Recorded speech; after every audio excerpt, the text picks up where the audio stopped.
2,840 บาท8 ล้าน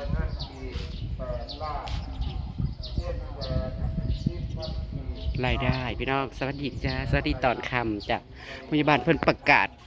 รายได้รายหับบุญพระป่าครั้งนี้เนาะเงินบาทเหลือหักค่าใช้จ่ายแล้วก็เหลืออยู่200,000กับ8,000 บาทเนาะพี่น้องกับเงินกีบอีก8 ล้านกว่ากีบเนาะโอ้ก็เยอะเติบอยู่นะคะพอเฮ็ดพระบุญพาป้าก็คือสั่งโอ้ยเพื่อหารายได้เนาะพี่น้องหารายได้เริ่มทบทุนไว้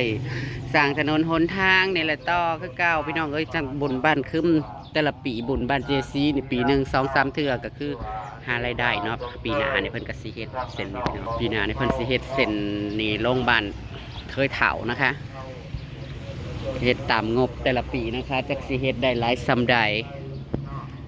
อันนี้เมื่อคืนนะคะเรื่องของเมื่อคืนหมดเบียร์ไปจักลังเบียร์4-5-6 ลังแต่กับบ่ได้เบิดดอกพี่น้องเพราะว่าวางเสาในซุ่มยายขี้ผักกันลงมากินกันอีกอยู่ในนี่รถเจซีเมื่อคืนก็ไม่เกินเที่ยงคืนจ้าเข้าไปนอนค่ะอันนี้โต๊ะตั้งเขาเสามาก็เมื่อยค่ะมื้อนี้ก็เริ่มบ่ได้ถ่ายคลิปไปเล่นน้ำบ่เอื้อบ่น้ำพักกระต่ำกระปุ่นกินกันแล้วก็มาจ้าฮู้ฮู้มาเบิ่งรถไถมันสิแก่ฝุ่นลงน้ำมืออื่นให้ใจนี้พี่น้องแต่ว่ารถจะว่ามาอย่างแปะอย่างแบนนี่มันจะขนเป็ดปิวไปเบิดเลยมันทันได้จูดมันปิวไปเบิดแล้วอ่อนใกล้น้อยดิคันพวกเป็นอีหยังนะพี่น้องพวกใกล้น้อยนะนี่21 ตัวแต่ว่าแม่นี่จริงๆนะมัน2 แม่ก็แม่นี่นะให้แม่น่าเลี้ยงนี่9 ตัวจ้าอันนี้ก็เหลือ9ขับปลาฟักอยู่บ่นั่นชื่อสีบ่ออก2-4-6-8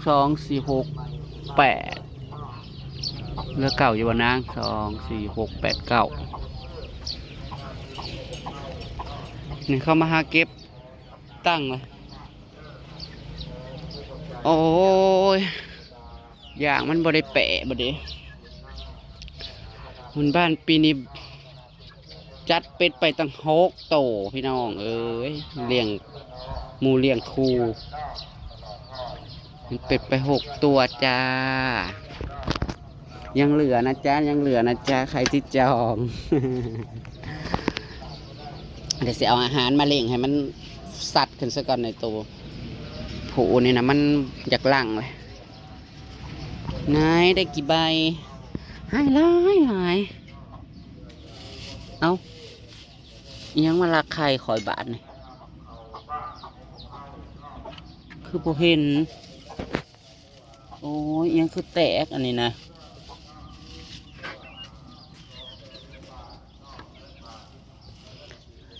ถ้าจังว่าแตกบอกไข่เนี่ยกับมันจะมาควงถ้าเป็ดนี่ก็ได้จะกินฮอดไข่ตัวเองบอก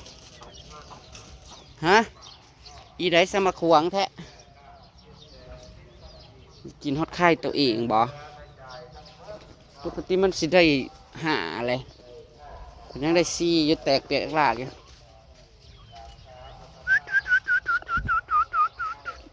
โอ้ยน้ำจนเบิดน้ำจนหมดเปิดน้ำให้ก่อนเย็นไหมหนูเย็นไหมจ๊ะไปเบิ่งไก่แจ้กันรถไถผู้ขารถประจำตำแหน่งไหนคะอย่างแปะบ่เนาะไม่แปะเนาะโอ้ยอยากอ่อนอยู่ได้เนี่ยนะมันออกลูกแล้วมันไปใส่ไข่ยังไม่ได้ออกเบิร์ดซ้ำนี่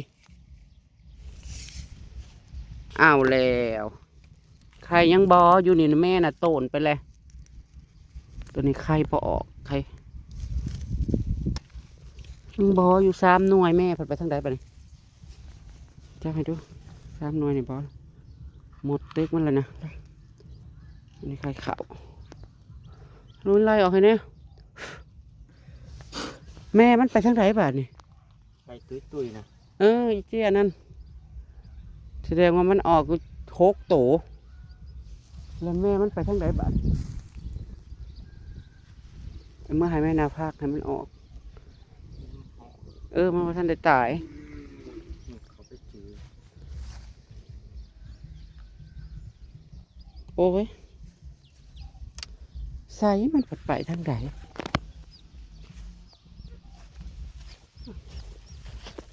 แม่ผัดโบเห็นติ๊กติ๊กติ๊กติ๊กติ๊กติ๊กนี่ไง2 4คือได้หานึงสิเฮ้ยไข่มัน10 หน่วยตัวพอออกเรือ4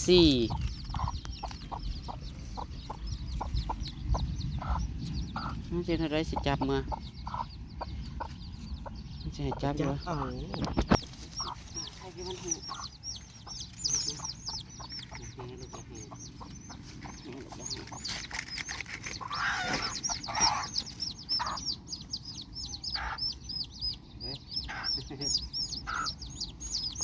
ตายแค่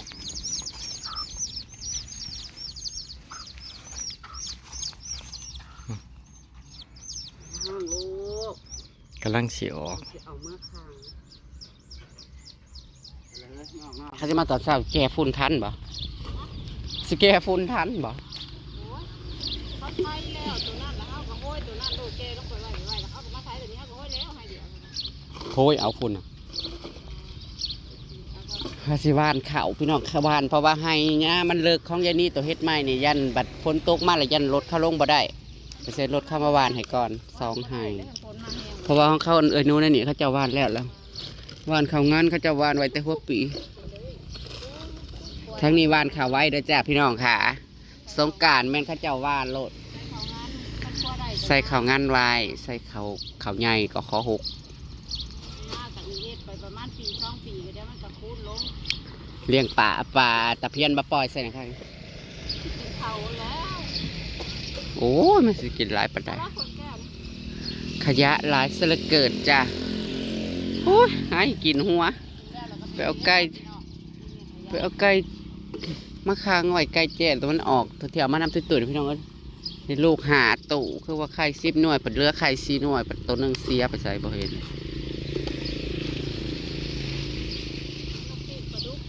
โอ้ยรถกับมันบ่สิมาสูบลมอันนี้มันสิขึ้นอยู่บ่ได้สูบให้มันสิเบ่งๆนะแก้ฝนลงไปนะพยางแปะห้วยเปลี่ยนตีนกับเฮาอันบ่ได้ใส่งานเฮาบ่ได้อยู่สูบลมมันยางแปะฝนก็ยังไม่ตกนะจ๊ะหามือฟ้าด่างจังว่าสิตกใส่สงกรานต์อยู่บ่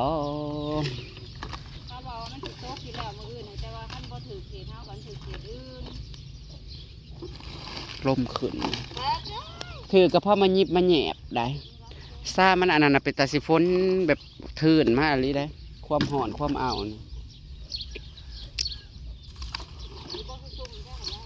ข่าวโลดมันหมไว้มันบ่มีอันปอกใหญ่ๆนะมาตั้งจึกไว้นึงไว้จูด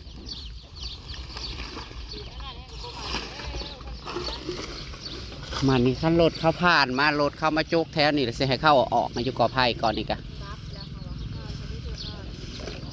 บอแล้วเฮ้ยเข้าผ่านผัดมันพอดีกระเทินน่ะเด้สมมติว่าเข้ามาโจกดินแถวใกล้นั่นนี่ยังคล้ายเข้ามาอันนี้กะเอารถโจกบ่ได้บอกซะลืมแต่ว่ามันก็เป็นโฮมอยู่มันก่อไผ่พี่น้องมันเถาแล้วบ่ได้เกิดนอแล้วมันบ่เกิดนอแล้วมันจะเป็นขี้ตายแล้วมันสิโจดกระยานมันลูกแบบวะเพื่อนโอ้ละอันพยาบาลประกาศรายได้ก็เหลือเท่าไร280,000กับ8 ล้านกับ8 ล้านนะพี่น้องก็เหลือลายอยู่จ้าก็ไปเฮ็ดสร้างถนนปีหน้าอันนี้เพิ่นกสิมาสร้างตัวนี้ลงเจซีกสิบ่ได้ง่ายทั้งนี้แล้วก็เลือแต่ง่ายแต่ทางนั้นฐานทางแลดมันทางแลดอย่างมันก็ยื่นไปฮอดสิได้อีกเลยที่แรกหรือว่าเดือนนี้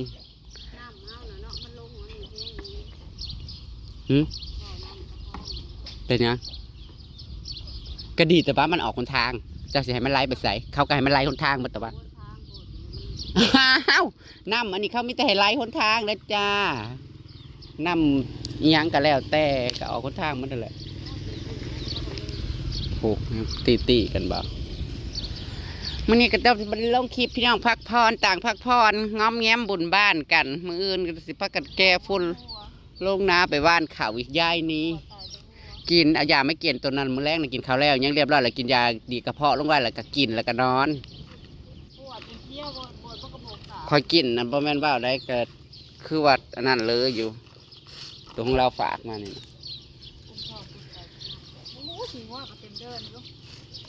ไม่ได้เก็บจ้ะในของนะกับปันได้